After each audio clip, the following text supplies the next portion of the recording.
ಜಾಸ್ತಿ ಬಂದೆ. ಎಲ್ರಿಗೂ ನಮಸ್ಕಾರ. ಸೌಂಡ್ ಜಾಸ್ತಿ ಬಂತು ಅಂದಾಗ ಏನ್ ಬೇಕಾದ್ರೂ ಮಾಡ್ಬೋದು. ಸೌಂಡೇ ಇಲ್ಲ ಅಂದ್ರೆ ಬಹಳ ಕಷ್ಟ ಆಗೋಗುತ್ತೆ ಅಲ್ವಾ? ನೀವು ಸಣ್ಣದಿರ್ಬೇಕಾದ್ರೆ ನಿಮ್ಮ ಅಜ್ಜಿ ಕೆಲವು ಕಥೆಗಳು ಹೇಳ್ತಾ ಇದ್ರು. ಕತೆ ಹೇಳ್ತಿರ್ಬೇಕಾದ್ರೆ ಕತೆ ಹೇಳಕ್ಕಿಂತ ಮುಂಚೆ ಒಂದ್ ಮಾತು ಕೇಳ್ತಾ ಇದ್ರು. ನಿಮ್ಗೊಂದ್ ಮಾತು ಹೇಳ್ತಿದ್ರು, ನಾನು ಕತೆ ಹೇಳ್ಬೇಕಾದ್ರೆ ನಿಮ್ ಕೆಲಸ ಏನಂದ್ರೆ ಹೂ ಹೂ ಅಂತಿರ್ಬೇಕು. ಹೂ ಹೂ ಅಂತಿದ್ರೆ ಕತೆ ಮುಂದೆ ಹೋಗುತ್ತೆ. ಹೂ ಅಲ್ವಾ? ಹಾಗಾಗಿ ಮತ್ತೆ ಇನ್ನೊಂದು, ಪ್ರತಿ ನಿಮ್ಮ ಒಂದು ಪ್ರೋಗ್ರಾಮ್ ಅಲ್ಲಿ, ಯಾವುದೇ ಒಂದು ಪ್ರೋಗ್ರಾಮ್ ಅಲ್ಲಿ ಒಂದು ಹೆಲ್ತಿನ ಬಗ್ಗೆ ಬಹಳಷ್ಟು ಪ್ರೆಷರ್ ಕೊಟ್ಟು ನಿಮ್ಗೆ ಕೆಲವು ಆಕ್ಟಿವಿಟೀಸ್ ನ ಮಾಡಿಸ್ತಾರೆ. ಆ ಆಕ್ಟಿವಿಟೀಸ್ ಏನು ಅಂತ ನಿಮಗೆ ಗೊತ್ತು. ನಾನು ಆಲ್ರೆಡಿ ಎಷ್ಟೋ ಪ್ರೋಗ್ರಾಮ್ ಅಲ್ಲಿ ಹೇಳಿದ್ದೀನಿ. ಈಗ ಯಾವ್ದಾರು ಒಬ್ರಿಗೆ ಸ್ವಾಗತ ಮಾಡಿದ ತಕ್ಷಣ ನೀವೇನ್ ಮಾಡ್ತೀರಿ? ನೀವು ಚಪ್ಪಲಿ ಯಾಕೆ ಹೊಡಿತೀರಿ? ಪ್ರೋತ್ಸಾಹ ಕೊಡೋದಷ್ಟೇ ಅಲ್ಲ, ನಿಮ್ಮ ಆರೋಗ್ಯನ ನೀವು ಸುಧಾರಿಸ್ಕೊಳ್ತಾ ಇದ್ದೀರಿ. ಯಾಕಂದ್ರೆ ನಿಮ್ಮ ಅಂಗೈಯಲ್ಲಿ ನಿಮ್ಮ ಆರೋಗ್ಯದ ಪೂರ್ತಿ ಪಾಯಿಂಟ್ಸ್ ಇರ್ತವೆ. ಪ್ರೆಷರ್ ಪಾಯಿಂಟ್ಸ್ ಅಂತ ಹೇಳ್ತೀವಿ. ಪ್ರೆಷರ್ ಪಾಯಿಂಟ್ಸ್ ಒಂದೊಂದು ಜಗಕ್ಕೂ ಒಂದೊಂದು ಪಾಯಿಂಟ್ಸ್ ಇರ್ತವೆ. ಇಲ್ಲಿ ಹಾರ್ಟ್ ಇರುತ್ತೆ, ಇಲ್ಲಿ ನೆಕ್ ಇರುತ್ತೆ, ಇಲ್ಲಿ ಬ್ರೈನ್ ಇರುತ್ತೆ, ಇಲ್ಲಿ ಸೈನಸ್ ವರ್ಟಿಬ್ರಾ ಕಾಲಮ್ ಇರುತ್ತೆ, ಇಲ್ಲಿ ಕಿಡ್ನಿ ಇರುತ್ತೆ, ಇಲ್ಲಿ ಯೂಟ್ರಸ್ ಇರುತ್ತೆ, ಇಲ್ಲಿ ಲಂಗ್ಸ್ ಇರ್ತವೆ. ಈ ರೀತಿ ಬಹಳಷ್ಟು ಪಾಯಿಂಟ್ಸ್ಗಳು ಇಲ್ಲಿ ಇದಾವೆ. ಈಗ ನಾನು ಒಂದ್ 2 ನಿಮಿಷದ ನಿಂತ್ಕೊಂಡು ಮಾತಾಡಿ ನಿಮ್ಗೆ ಈ ಜಾಗದಲ್ಲಿ ಈ ಪಾಯಿಂಟ್ಸ್ ಇದೆ ಅಂತ ಹೇಳ್ಬಿಟ್ಟು ಹೋಗ್ತೀನಿ. ನಾನು ಹೋಗಾದ್ಮೇಲೆ ನಿಮ್ಗೆ ಕನ್ಫ್ಯೂಸ್ ಆಗೋಗ್ಬಿಡುತ್ತೆ. ಯಾಕೆ ಇಲ್ಲಿ ಹೇಳಿದ್ರ ಅಥವಾ ಇಲ್ಲಿ ಹೇಳಿದ್ರ, ಇಲ್ಲಿ ಹೇಳಿದ್ರ ಇಲ್ಲಿ ಹೇಳಿದ್ರ, ಕನ್ಫ್ಯೂಸ್ ಆಗೋಗ್ಬಿಡುತ್ತೆ. ಮತ್ತೇನ್ ಮಾಡ್ತೀರಿ ನೀವು? ನಮ್ಮ ಹತ್ರ ಬರ್ತೀರಿ, ನಮ್ಗೆ ಫೀಸ್ ಕೊಡ್ತೀರಿ, ಯಾವ ಪಾಯಿಂಟ್ ಹೇಳಿದ್ರಿ ಅಂತ ಹೇಳ್ತೀವಿ, ನಾವು ಫೀಸ್ ಇಸ್ಕೊಡ್ತೀವಿ, ನಿಮ್ಗೆ ಒಂದು ಪಾಯಿಂಟ್ ಹೇಳಿ ಕಳಿಸ್ತೀವಿ. ಅದಕ್ಕಿಂತ ಬೆಸ್ಟ್ ಅಂದ್ರೆ ಯಾವ ಪಾಯಿಂಟ್ ಏನಾದ್ರಿ ಏನಂತೆ, ಕೈ ತುಂಬಾ ಪೂರ್ತಿ 2 ಕೈಗಳು ಸೇರಿಸಿ ಚೆನ್ನಾಗಿ ಚಪ್ಪಾಳಿ ಹೊಡಿತಾ ಹೋದ್ರೆ ನಿಮ್ಮ ಕೈಗಳು ಎಲ್ಲಾ ಪ್ರೆಷರ್ ಪಾಯಿಂಟ್ಸ್ ಆಕ್ಟಿವೇಟ್ ಆಗ್ಬಿಡ್ತವೆ. ಅಂದ್ರೆ ನಿಮ್ಮ ಆರೋಗ್ಯ ಸುಧಾರಿಸ್ತಾ ಹೋಗುತ್ತೆ ಅಲ್ವಾ? ಇದೊಂದು ಆಕ್ಟಿವಿಟೀಸ್ ಮಾಡೋಣ. ಒಂದೇ ನಿಮಿಷ. ಆಮೇಲೆ ನಿಮ್ ಹೇಗೆ ಅನಿಸ್ತು ನಿಮ್ಗೆ ಏನು ಅಂತ ನನಗೆ ಹೇಳ್ಬೇಕು. ಹೇಳ್ತೀರಲ್ಲ, ಜಸ್ಟ್ 1 ನಿಮಿಷ ನಾನು ಹೇಳ್ತೀನಿ, ಕಂಟಿನ್ಯೂಸ್ ಆಗಿ ಚಪ್ಪಾಳಿ ಹೊಡೀರಿ. 2 ಕೈ ಒಂದಕ್ಕೊಂದು ಹೀಗೆ ಟಚ್ ಆಗ್ಬೇಕು. ಎಷ್ಟೋ ಜನ ಏನ್ ಮಾಡ್ತಾರೆ ಗೊತ್ತಾ, ಚಪ್ಪಾಳಿ ಹೊಡಿಬೇಕು ಅಂದ್ರೆ ಯಾವ್ದಾರ ಫಂಕ್ಷನ್ ಅಲ್ಲಿ ಹೋಗಿರ್ತಾರೆ, ಚಪ್ಪಾಳಿ ಹೊಡಿಬೇಕಂದ್ರೆ ಏನೋ ಒಳ್ಳೆ ಸಾಧನೆ ಮಾಡಿ ತೋರಿಸಿರ್ತಾರೆ, ಅವ್ರ ಬಗ್ಗೆ ಮಾತಾಡ್ತಾ ಇರ್ತಾರೆ. ಚಪ್ಪಾಳಿ ಹೊಡಿಬೇಕು ಅಂದ್ರೆ ಒಂದ್ ಕೈಯಲ್ಲಿ ಮೊಬೈಲ್ ಇರುತ್ತೆ, ಅಕಸ್ಮಾತ್ ಏನಾದ್ರೆ ಅದು ಪಾಪ ಇಟ್ಕೊಂಡಿರ್ತಾರೆ, ಅಂದ್ಮೇಲೆ ಏನು ಹೊಡಿಲೇಬೇಕಲ್ವಾ ನೋಡಿ ಕೊಡೋದು.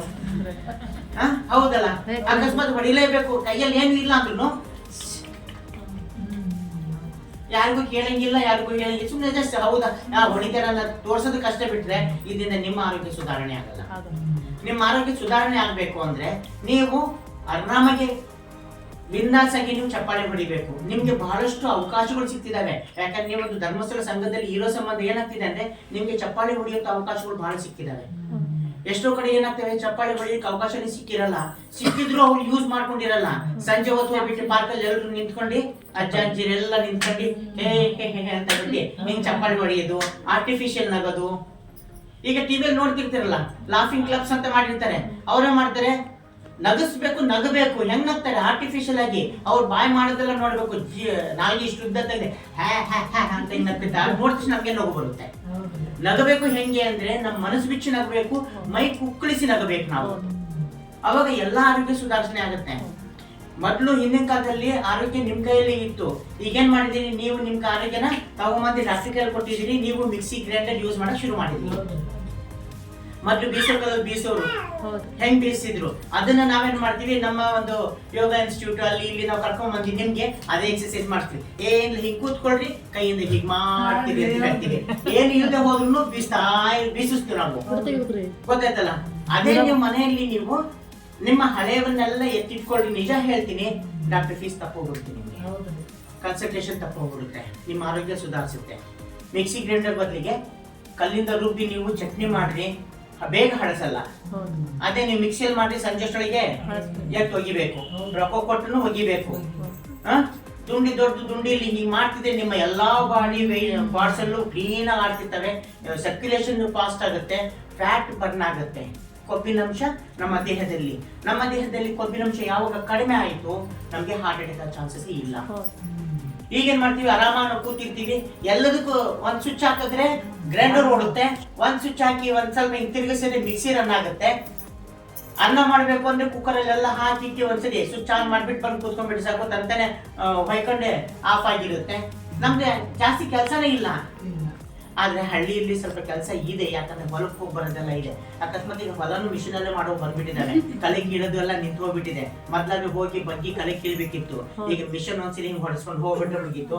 ಹಾಗಾಗಿ ಹೆಣ್ಮಕ್ಳಿಗೆ ಜಾಸ್ತಿ ಪ್ರಾಬ್ಲಮ್ ಶುರು ಆಗ್ತಿರೋದು ಯಾಕೆ ಅಂದ್ರೆ ಆಕ್ಟಿವಿಟಿ ಇಲ್ದಿರೋ ಸಂಬಂಧ, ಗೊತ್ತಾಯ್ತಲ್ಲ.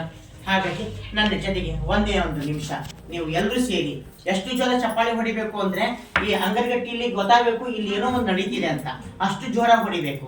ಹೊಡೆದಾದ್ಮೇಲೆ ನಿಮ್ಮ ಅನಿಸಿಕೆ ನನಗೆ ಹೇಳ್ಬೇಕು. ಓಕೆ, ಒಂದ್ಸರಿ ಹೊಡಿಯೋಣ. ಕೈಗಳು ಎರಡು ಒಟ್ಟಿಗೆ ಹೀಗೆ ಬರಬೇಕು. ನಾನು ಹೇಳ್ತೀನಿ, ನಾನು ಸ್ಟಾಪ್ ಅಂದಾಗ ನೀವು ನಿಲ್ಲಿಸ್ಬೇಕು. ಓಕೆ, ಸ್ಟಾರ್ಟ್ ಮಾಡೋಣ.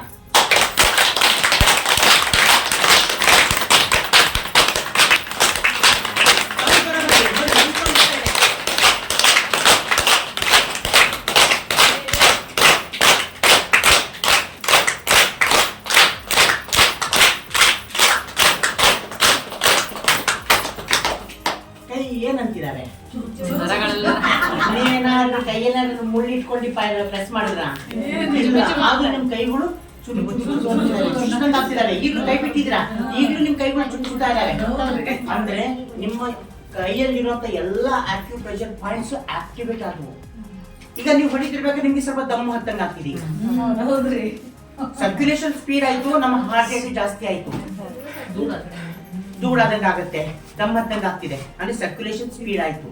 ಈ ಆಕ್ಟಿವಿಟೀಸ್ ನೀವು ಯಾವಾಗ ಅವಕಾಶ ಸಿಗ್ತಾವಾಗ ಕ್ಲಾಪ್ಸ್ ಹೊಡಿತಾರೆ. ನಿಮ್ಮ ಧರ್ಮಸ್ಥಳದೊಂದು ರಿದಮ್ ಇದೆ, 1 2 3 1 2 3. ಇದು ಹೊಡಿರಿ, ಇಷ್ಟು ಜೋರ ಹೊಡಿರಿ, 3 ಟೈಮ್ಸ್ ಹೊಡಿರಿ. ನಿಮ್ಮ ಆರೋಗ್ಯ ನಿಮ್ ಕೈಲಿದೆ. ಹೊಡಿಬೇಕಲ್ಲ ಹೇಳಿದರೆ ಶೀತಲ್ ಮೇಡಮ್ ಅವರು ಹೊಡಿ ಕ್ಲಾಪ್ಸ್ ಹೊಡಿಬೇಕು, ಇಲ್ಲ ಅಂದ್ರೆ ಆಮೇಲೆ ಆ ಕಡೆ ಹೋದಾಗ ನಿಮ್ ಕ್ಲಾಸ್ ತಗೋತಾರೆ. ಧರ್ಮಸ್ಥಳ ಸಂಘದ ಕ್ಲಾಪ್ಸ್ ಗೊತ್ತಿದೆಯಲ್ಲ ನಿಮ್ಗೆ? ಯಾಕೆ ಕೊಡ್ತಿಲ್ಲ? ಹೌದಲ್ಲ? ಯಾಕೆ ಗೊತ್ತಾ? ಅವ್ರಿಗೆ ಹೇಳ್ಸ್ಕೋಬಾರ್ದು. ಇಲ್ಲ ಹೇಳ್ಸೋದು ಯಾಕೆ ಅವ್ರಿಗೆ ಹೇಳ್ತಾರೆ ಅಂದ್ರೆ ನಿಮ್ಮ ಆರೋಗ್ಯ ಸುಧಾರಣೆ ಆಗಲಿ ಅವ್ರಿಗೆ ಹೇಳ್ತಾರೆ. ಒಂದೊಂದು ರೀತಿ ಮಾಡಿದರೆ, ಒಂದು ನಿಯಮ ಮಾಡಿದರೆ, ಕ್ಲಾಪ್ಸ್ ಹಿಂಗೆ ಹೊಡಿಬೇಕು ಅಂತ ಮಾಡಿದರೆ, ಯಾಕಂದ್ರೆ ಅದರಲ್ಲಿ ಆರೋಗ್ಯ ಇದೆ ಅಂತ ಅರ್ಥ. ಹಿಂದಿನ ಕಾಲದವರು ಏನೋ ಒಂದು ಮಾಡಿದ್ರು ಸಂಪ್ರದಾಯನ, ಅದು ಸುಮ್ಮನೆ ಸಂಪ್ರದಾಯ ಮಾಡಿರಲ್ಲ, ಅವ್ರು ಅನುಭವಿಸಿ ಮಾಡಿರುವಂತ ಸಂಪ್ರದಾಯಗಳು. ಆದ್ರೆ ನಾವೇನ್ ಮಾಡ್ತೀವಿ, ಅವ್ರಿಗೆ ಮಾಡೋ ಕೆಲಸ ಇರಲ್ಲ, ಮಾಡಿದ್ರೆ ನಡೆಯುತ್ತೆ ಅಂತ ನಾವು ಓಡಿಸ್ಕೊಂಡು ಹೋಗ್ತೀವಲ್ಲ, ಅದೇ ನಮ್ಗೆ ಗೊತ್ತಾಗುತ್ತೆ. ಗೊತ್ತಾಯ್ತಲ್ಲ? ಈಗ ನಾನು ಹಾರ್ಟ್ ಅಟ್ಯಾಕ್ ಯಾಕಾಗತ್ತೆ, ಯಾರಲ್ಲಾಗತ್ತೆ, ಯಾವಾಗ ಆಗತ್ತೆ ಅನ್ನೋದನ್ನ ನಾನು ಬ್ರೀಫ್ ಆಗಿ ಹೇಳ್ತೀನಿ. ಇನ್ನೊಂದ್ಸರಿ ಬಂದಾಗ 2 hour ಕ್ಲಾಸಸ್ ತಗೊಳ್ತೀನಂತೆ, 2 ಗಂಟೆ ಕ್ಲಾಸ್ ತಗೊಳ್ತೀನಂತೆ. ಯಾಕೆ ಗೊತ್ತಾ, ಈಗ ಟೈಮು ಸಹ ಕಮ್ಮಿ ಇದೆ, ಇನ್ನೊಂದ್ ಕಡೆನೂ ಹೋಗ್ಬೇಕು. ಹಾಗಾಗಿ ಬೇಗ ನಿಮ್ಗೆ ಸಂಕ್ಷಿಪ್ತವಾಗಿ ಹೇಳ್ತೀನಿ. ಹಾರ್ಟ್ ಅಟ್ಯಾಕ್ ಅಂದ್ರೆ ಏನು? ಹಾರ್ಟ್ ಅಟ್ಯಾಕ್ ಅಂದ್ರೆ ನಮ್ಮ ರಕ್ತನಾಳಗಳಲ್ಲಿ ಕೊಬ್ಬಿನ ಅಂಶ ಡೆಪಾಸಿಟ್ ಆದಾಗ ರಕ್ತ ಹೋಗೋದಕ್ಕೆ ಅವಕಾಶ ಇರಲ್ಲ, ಸಣ್ಣದಾಗಿ ಹೋಗುತ್ತೆ. ಈಗ ನಿಮಗೆ ಒಂದು ಪೈಪ್ ಇಟ್ಕೊಂಡಿದ್ದೀರಾ ನೀವು, ನಳದ ಪೈಪು, ನಳ ಓಪನ್ ಮಾಡಿದ್ರಿ, ಪೈಪ್ ಹಿಡ್ಕೊಂಡ್ರಿ, ನೀರ್ ಹೆಂಗ್ ಬೀಳುತ್ತೆ? ಇಲ್ಲಿಂದ ಹೀಗೆ ಬೀಳುತ್ತೆ, ಮ್ಯಾಕ್ಸಿಮಮ್ ಇವ್ರ ತನಕ ಬೀಳುತ್ತೆ. ಹಿಂಗ್ ಹಿಡ್ಕೊಂಡ್ರೆ ನೀವು ಅಲ್ಲಿರೋ ಗಿಡಕ್ಕೆ ನೀವು ನೀರ್ ಹಾಕ್ಬೇಕು ಅಂದಾಗ ನೀವೇನ್ ಮಾಡ್ಬೇಕು? ಇದ್ರ ಬಾಯನ ಮುಚ್ಚಬೇಕು. ಇದ್ರ ಬಾಯನ ಮುಚ್ಚಿದಾಗ ಮುಂದ್ ಹೋಗುತ್ತೆ. ಯಾಕೆ ಮುಂದ್ ಹೋಯ್ತು? ಪ್ರೆಷರ್ ಜಾಸ್ತಿ ಆಯ್ತು. ಪ್ರೆಷರ್ ಎಲ್ಲಿ ಜಾಸ್ತಿ ಆಯ್ತು? ಈ ಒಂದಿಷ್ಟು ದೊಡ್ಡ ಹೋಲ್ ಅಲ್ಲಿ ಇಲ್ಲಿ ಬೇಕಿತ್ತು, ಈ ಹೋಲನ್ನ ನೀವು ಸಣ್ಣದು ಮಾಡಿದ್ರಿ. ಗೊತ್ತಾಯ್ತಲ್ಲ? ಇಷ್ಟ ದಪ್ಪ ಇರೋ ಹೋಲನ್ನ ನೀವೇನ್ ಮಾಡಿದ್ರಿ? ಇಷ್ಟು ಸಣ್ಣದ್ ಮಾಡಿದ್ರಿ. ಸಣ್ಣದಿದ್ದಾಗ ಸ್ಪೀಡ್ ಆಗಿ ಹೋಗುತ್ತೆ. ಇಷ್ಟೇನೆ ನಮ್ಮ ದೇಹದಲ್ಲೂ ನಮ್ಮ ಆರ್ಟರೀಸ್ ಅಂತ ಇರ್ತಿರ್ತವೆ, ವೇನ್ಸ್ ಅಂತ ಇರ್ತವೆ, ಅವೆಲ್ಲವೂ ಇಷ್ಟ ದಪ್ಪ ಇರ್ತವೆ. ಅಂದ್ರೆ ಇಷ್ಟಪ್ಪ ಕೈಯಲ್ಲಿ ತೋರಿಸಿ, ಇಷ್ಟಪ್ಪ ಅಲ್ಲ, ನಮ್ಮ ದೇಹದೊಳಗೆ ನಿಮ್ಗೆ ಎಕ್ಸಾಂಪಲ್ ತೋರಿಸಿ, ಇಷ್ಟಪ್ಪ ಇರ್ತವೆ. ಇದರೊಳಗೆ ಸರಾಗವಾಗಿ ಬ್ಲಡ್ ಹೋಗ್ತಾ ಇರುತ್ತೆ. ಅದಕ್ಕೆ ನಾರ್ಮಲ್ BP ಅಂತ ಹೇಳ್ತೀವಿ. ಅದಕ್ಕೊಂದು ಪ್ಯಾರಾಮೀಟರ್ ಇದೆ, 120/80 ಅಥವಾ ಏಜ್ ಫ್ಯಾಕ್ಟರ್ ಡಿಪೆಂಡಿಂಗ್ ಅಪ್ ಅಂದ್ರೆ ಏಜ್ ಫ್ಯಾಕ್ಟರ್ಸ್ 130/90 ಇರ್ಬೋದು. ಕೆಲವು ಟೈಮ್ ಟೆನ್ಷನ್ ಇದ್ದಾಗ 90 to 120, 200, 220 ತನಕ ಹೋಗಿರ್ಬೋದು. ಈ ಪ್ಯಾರಾಮೀಟರ್ಸ್ ನಾವು ಮಾಡ್ಕೊಂಡಿದ್ದು. ಗೊತ್ತಾಯ್ತಲ್ಲ? ಆ ಪ್ಯಾರಾಮೀಟರ್ ಬಗ್ಗೆ ನಾನು ಆಮೇಲೆ ಹೇಳ್ತೀನಂತೆ. ಈಗ ಇಲ್ಲಿ ಏನಾಗ್ತಿದೆ, ಇದ್ರೊಳಗೆ ಕೊಬ್ಬಿನಂಶ ಕರೆಕ್ಟ್ ಆಗ್ಬಿಟ್ಟು ಇದ್ರ ಹೋಲು ಇಷ್ಟೇ ಇದೆ. ಇದ್ರ ಒಳಗಿನ ಹೋಲ್ ಸಣ್ಣದಾಯ್ತು. ಗೊತ್ತಾಯ್ತಲ್ಲ? ಹೋಲ್ ಸಣ್ಣದಾಯ್ತು, ಇದಿಷ್ಟೇ ಇದೆ, ಹೋಲ್ ಸಣ್ಣದಾಯ್ತು. ಅವಾಗ ಇದ್ರೊಳಗೆ ಹೋಗೋ ರಕ್ತ ಇದೆಯಲ್ಲ, ಎಷ್ಟು ಸ್ಪೀಡಾಗಿ ಹೋಗುತ್ತೆ? ಬಹಳ ಸ್ಪೀಡಾಗಿ ಹೋಗುತ್ತೆ, ಬಹಳ ಸ್ಪೀಡಾಗಿ ಬರುತ್ತೆ. ನಿಮ್ ಹಾರ್ಟ್ ರೇಟ್ ಜಾಸ್ತಿ ಆಯ್ತು. ಗೊತ್ತಾಯ್ತಲ್ಲ? ಅವಾಗ ನಾವು BP ಇದೆ ಅಂತ ಹೇಳ್ತೀವಿ. ನಾವು BP ಇನ್ಸ್ಟ್ರೂಮೆಂಟ್ ತಗೊಂಡು ನಾವಿಲ್ಲಿ ಪಟ್ಟೆ ಹಾಕಿ ನಾನು ನಿಮ್ಗೆ ಚೆಕ್ ಮಾಡ್ಬೇಕಾದ್ರೆ ನಾವು 2 ರೀಡಿಂಗ್ ತಗೋತೀವಿ. ಒಂದು ಸಿಸ್ಟೋಲಿಕ್ ಪ್ರೆಷರ್, ಒಂದು ಡಯಾಸ್ಟೋಲಿಕ್ ಪ್ರೆಷರ್ ಅಂತ. ಈ 2 ರೀಡಿಂಗ್ ತಗೊಂಡು ನಿಮ್ಗೆ ನಿಮ್ಮ ಆ ಕಂಡೀಷನ್ ಇರುವಂತ BP ಪ್ರೆಷರ್ ಎಷ್ಟಿದೆ ಅಂತ ನಾವೇನ್ ಮಾಡ್ತೀವಿ, ಅದ್ರಲ್ಲಿ ಅಳೆದ್ಬಿಟ್ಟು ಹೇಳ್ತೀವಿ. ನೋಡಮ್ಮ, ನಿಮಗೆ BP ಜಾಸ್ತಿ ಆಗಿದೆ. ಯಾಕೆ ಜಾಸ್ತಿ ಆಗಿದೆ? ನಿಮ್ಮ ವೇನ್ಸ್ ಅಲ್ಲಿ ಬ್ಲಡ್ ಸರ್ಕ್ಯುಲೇಷನ್ ಸ್ಪೀಡ್ ಆಗ್ತಾ ಇದೆ, ಫ್ಯಾಟ್ ಅಕ್ಯುಮುಲೇಷನ್ ಆಗಿದೆ. ಅದಕ್ಕೆ ನಾವೇನ್ ಮಾಡ್ತೀವಿ, ಕೊಬ್ಬು ಕರಗೋ ಮಾತ್ರೆಗಳು ಕೊಟ್ಟಿರ್ತೀವಿ. ಕೊಬ್ಬು ಕರಗೋ ಮಾತ್ರೆ ಕೊಟ್ಟಾಗ ಕೊಬ್ಬು ಕರಗುತ್ತೆ. ಆದ್ರೆ ಅದಕ್ಕೆ ನಾವೇನ್ ಮಾಡ್ಬೇಕು, ಆಕ್ಟಿವಿಟಿ ಜಾಸ್ತಿ ಆಗಿರ್ಲಿ, ಚೆನ್ನಾಗಿ ಓಡಾಡ್ಕೊಂಡಿರಿ, ಆರಾಮಾಗಿ ಎಲ್ಲಾ ತರದ್ದು ಹಣ್ಣು ಹಂಪಲು ಎಲ್ಲವೂ ತಿನ್ನಿ. ಆದಷ್ಟು ಜಾಸ್ತಿ ತರಕಾರಿಗಳು ಜಾಸ್ತಿ ಯೂಸ್ ಮಾಡ್ರಿ, ಕೊಬ್ಬಿನಂಶ ಕಡಿಮೆ ಮಾಡ್ರಿ. ಈಗೇನಾಗ್ತಿದೆ, ಎಣ್ಣೆ ಅಂತ ಗೊತ್ತಿರ್ಬೇಕು ನಿಮ್ಗೆ. ಗಾಣದೆಣ್ಣೆ ಎಷ್ಟು ಜನ ತಗೋತೀರಿ ಇಲ್ಲಿ? ಯಾರೋ ಒಬ್ರು ಇಬ್ರು ತಗೋತೀರಿ. ಯಾಕೆ ಒಬ್ರು ಇಬ್ರು ತಗೋತೀರಿ ಅಂದ್ರೆ, ಗಾಣದೆಣ್ಣೆ ರೇಟ್ ಎಷ್ಟು ಅಂದ್ರೆ, ಈ ನಾರ್ಮಲ್ ಎಣ್ಣೆ 2 ಲೀಟರ್ ತಗೋಬಹುದು, ಗಾಣದೆಣ್ಣೆ 1 ಲೀಟರ್. ನಾರ್ಮಲ್ ಎಣ್ಣೆ 2 ಲೀಟರ್ ತಗೋಬಹುದು, ಗಾಣದೆಣ್ಣೆ 1 ಲೀಟರ್ ಬರುತ್ತೆ. ಇಷ್ಟೊಂದು ದುಬಾರಿ. ನಿಜ ಹೇಳ್ತೀನಿ, ದುಬಾರಿ ಅಲ್ಲ, ಅದು ನಿಮ್ಮ ಆರೋಗ್ಯ ಸುಧಾರಿಸ್ತಾ ಇದೆ. ಇಲ್ಲಿ ನಿಮ್ಮ ಆರೋಗ್ಯ ಹಾಳು ಮಾಡ್ತಾ ಇದೆ. ಯಾಕಂದ್ರೆ ಇದ್ರೊಳಗೆ ಲಿಕ್ವಿಡ್ ಪ್ಯಾರಾಫಿನ್ ನ ಅಡಿಷನ್ ಮಾಡಿಬಿಟ್ಟಿರ್ತಾರೆ. ಲಿಕ್ವಿಡ್ ಪ್ಯಾರಾಫಿನ್ ಅನ್ನೋದು ಒಂದು ಎಣ್ಣೆ ಇರುತ್ತೆ, ವೈಟ್ ಪೆಟ್ರೋಲಿಯಂ ಅಂತ ಹೇಳ್ತೀವಿ. ಅದ್ರ ರೇಟ್ ಎಷ್ಟಿರುತ್ತೆ ಅಂದ್ರೆ 25 ರೂಪಾಯಿ 30 ರೂಪಾಯಿ ಲೀಟರ್ ಇರುತ್ತೆ. ನಿಮ್ಮ ಕೊಬ್ಬರಿ ಎಣ್ಣೆ ಆಗಲಿ, ಶೇಂಗಾ ಎಣ್ಣೆ ಆಗಲಿ, ಸುರ್ಪಾನದ ಎಣ್ಣೆ ಆಗಲಿ, ಒಂದು 100 ml ಸುರ್ಪಾನದ ಎಣ್ಣೆ ಈ 1 ಲೀಟರ್ ವೈಟ್ ಪೆಟ್ರೋಲಿಯಂ ಇದಕ್ಕೆ ಹಾಕಿದ್ರೆ, ಪ್ಯಾರಾಫಿನ್ಗೆ ಹಾಕಿದ್ರೆ, ಅದು ಪೂರ್ತಿ 1 ಲೀಟರ್ ಕೊಬ್ಬರಿ ಎಣ್ಣೆನೇ ಆಗೋಯ್ತು. 20-30 ರೂಪಾಯಿ ಅನ್ಕೊಳ್ಳೋಣ, ಕೊಬ್ಬರಿ ಎಣ್ಣೆ 20 ರೂಪಾಯಿ ಅನ್ಕೊಳ್ಳೋಣ. 100 ml 20 ರೂಪಾಯಿ, 200 ರೂಪಾಯಿ ಲೀಟರ್ ಇದೆ ಅಲ್ವಾ, 20 ರೂಪಾಯಿ. 20 + 30 40 ರೂಪಾಯಿ ನಿಮ್ದು 1 ಲೀಟರ್ ಕೊಬ್ಬರಿ ಎಣ್ಣೆ ಆಯ್ತು. ಸೇಲ್ ಮಾಡೋದೆಷ್ಟು? 250-300 ರೂಪಾಯಿ ಸೇಲ್ ಮಾಡ್ತಾರೆ. ಎಷ್ಟು ಲಾಭ ಆಯ್ತು? 170 ರೂಪಾಯಿ ಲಾಭ ಆಯ್ತು. 200 ರೂಪಾಯಿ ಮಾಡ್ತಾ ಇದ್ದಾರೆ, ಖರ್ಚಾಗಿದ್ದು 40 ರೂಪಾಯಿ, 160 ರೂಪಾಯಿ ಲಾಭ. ಒಳ್ಳೆ ಲಾಭ ಅಲ್ವಾ ಅವರಿಗೆ? ಅಕಸ್ಮಾತ್ ನೀವೇನಾದ್ರು ಜೋರ್ ಮಾಡಿ, ಲಾಸ್ಟ್ ಟೈಮ್ ನಾನು ಬಂದಾಗ ನನಗೆ 180 ಕೊಟ್ಟಿದ್ರಿ, ಯಾಕೆ ಶೆಟ್ರೆ ನೀವು ಇಷ್ಟೊಂದು ರೇಟ್ ಮಾಡಿದ್ರಿ, ಕಡಿಮೆ ಮಾಡಿದ್ರೆ, ನೋಡವ್ವ ನೀನು ರೆಗ್ಯುಲರ್ ಬರ್ತೀಯ, ನೀನ್ ಸಂಬಂಧ ನಾನು ಮಾಡ್ತೀನಿ, 20 ರೂಪಾಯಿ ಕಡಿಮೆನೆ ಮಾಡ್ತೀನಿ, ಆಯ್ತು 180 ಕೊಟ್ಟು ಹೋಗು ಅಂತ ಹೇಳ್ತಾರೆ. 180 ಕೊಟ್ಟರು ಅವರಿಗೆ 140 ರೂಪಾಯಿ ಲಾಭ ಆಯ್ತು. ಹೌದಲ್ಲ? ಈ 2 ಪ್ಯಾಕೆಟ್ ಎಣ್ಣೆ ನೀವು ತಗೊಂಡು ನಿಮ್ಮ ಆರೋಗ್ಯ ಕೆಡಿಸ್ಕೊಳ್ತಾ ಇದ್ದೀರಿ, ಪಾಯ್ಸನ್ ತಿಂತಾ ಇದ್ದೀರಿ. ಗಾಣದ ಎಣ್ಣೆಯಲ್ಲಿ ಯಾವ ಪಾಯ್ಸನ್ ಇಲ್ಲ, ಏನು ಇಲ್ಲ, ಆರಾಮಾಗಿ ಹೌದಲ್ಲ? BP ಶುಗರಿಗೆ ಕಾರಣ ಏನು ಅಂದ್ರೆ, ನಾವು ಊಟ ಮಾಡುವಂತ ಆಹಾರ ಪದ್ಧತಿ, ಎಣ್ಣೆ ಆಗಿರ್ಬೋದು ಅಥವಾ ಮೈದಾ ಎಲ್ಲ ಗೊತ್ತಿದೆ ಮೇಡಮ್ ಅವರಿಗೆ. ಮೇಡಮ್ ಅವರಿಗೆ ಒಂದು ಕ್ಲಾಪ್ಸ್ ಹಾಕಿ. ಯಾಕಂದ್ರೆ ಈ ಒಂದು ವೈಟ್ ಪಾಯ್ಸನ್ ಅಂತ ಹೇಳ್ತೀವಿ, ಮೈದಾ, ಸಕ್ಕರೆ ಮತ್ತೆ ವೈಟ್ ಫ್ಲೋರ್ ಎಣ್ಣೆ, ಇವು ರಿಫೈನ್ಡ್. ಅದನ್ನು ನೀವೇನ್ ಮಾಡ್ತೀರಿ, ಅಂಗಡಿಯಲ್ಲಿ ತಗೋಬೇಕಾದ್ರೆ ನನಗೆ ರಿಫೈನ್ಡ್ ಅಂದ್ರೆ ಮಂದಾಗಿರುತ್ತೆ, ಕಲರ್ ಚೇಂಜ್ ಇರುತ್ತೆ. ಈ ಎಣ್ಣೆ ಬೇಡಪ್ಪ ನನಗೆ ರಿಫೈನ್ಡ್, ಡಬಲ್ ರಿಫೈನ್ಡ್ ಕೊಡು. ಹಿಂಗಿರ್ಬೇಕು, ಟಿವಿಯಲ್ಲಿ ತೋರಿಸ್ತಾರಲ್ಲ ಫ್ಲೋರಾ, ಸ್ವಲ್ಪ ಎಣ್ಣೆ ಹಿಡಿಯುತ್ತೆ, ಜಾಸ್ತಿ ಅಡಿಗೆ ಮಾಡ್ಬೋದು. ಹೌದಾ? ಅವೆಲ್ಲವೂ ಅದ್ರಲ್ಲಿ ಮತ್ತೆ vitamin A, D, E, K ಎಲ್ಲವೂ ಮಿಕ್ಸ್ ಇದಾವೆ. ಮತ್ತೆ ಅವ್ರು ಏನ್ ಹೇಳ್ತಾರೆ, ಭಾರತದಲ್ಲಿ ನಂಬರ್ 1 ಫಸ್ಟ್ ಮೊದಲನೇದು ಕೆಮಿಕಲ್ ಫ್ರೀ ಆಯಿಲ್ ನಮ್ದೇ ಅಂತ ಹೇಳ್ತಾರೆ. ಅಂದ್ರೆ ಅರ್ಥ ಇಷ್ಟೇ ಮಾಡ್ಕೊಡ್ರಿ, ಕೆಮಿಕಲ್ ಫ್ರೀ ನಮ್ದೇ ಒಂದೇ ಅಂತ ಹೇಳ್ತಾರೆ ಅಂದ್ರೆ ಇನ್ನೆಲ್ಲರೂ ಕೆಮಿಕಲ್ ಹಾಕ್ತಾ ಇದ್ದಾರೆ ಅಂತೇನೆ ಅರ್ಥ. ಹೌದಾ? ಹೌದಲ್ಲ? ಹಾಗಾಗಿ ನಾನು ಹೇಳೋದೇನಂದ್ರೆ, ನಿಮ್ಮ ಆಹಾರ ಪದ್ಧತಿ ಸ್ವಲ್ಪ ಬದಲಾವಣೆ ಮಾಡ್ಕೊಳ್ರಿ. ಡೈಲಿ ಯೋಗ, ಎಕ್ಸಸೈಸ್ ಅನ್ಬೇಕಾದ್ರೆ ಹೊರಗಡೆ ಹೋಗಿ ಮಾಡ್ಬೇಕು ಅಂತೇನಿಲ್ಲ. ನಿಮ್ಮ ಮನೆಯಲ್ಲಿ ಬೀಸೋದ್ರಿಂದ ಬರುತ್ತೆ, ನಿಮ್ಮ ಮನೆಯಲ್ಲಿ ರುಬ್ಬದಿಂದ ಬರುತ್ತೆ, ಮಕ್ಳು ಹಿಡ್ಕೊಂಡು ಆಟ ಆಡ್ಸೋದ್ರಿಂದ ಬರುತ್ತೆ. ಮಕ್ಳ ಕೈಯಲ್ಲಿ ಗೆಜೆಟ್ ಕೊಡದೆ ನೀವೇ ಅವ್ರ ಜೊತೆ ಕೂತ್ಕೊಂಡು ನೀವು ಮಕ್ಕಳಾಗಿ ಆಟ ಆಡಿದ್ರೆ ಯಾವ ಕಾಯಿಲೆಗಳು ಬರಲ್ಲ, BP ಶುಗರ್ ಯಾವುದೂ ಬರಲ್ಲ. Heart attack ಹೆಂಗಾಗುತ್ತೆ?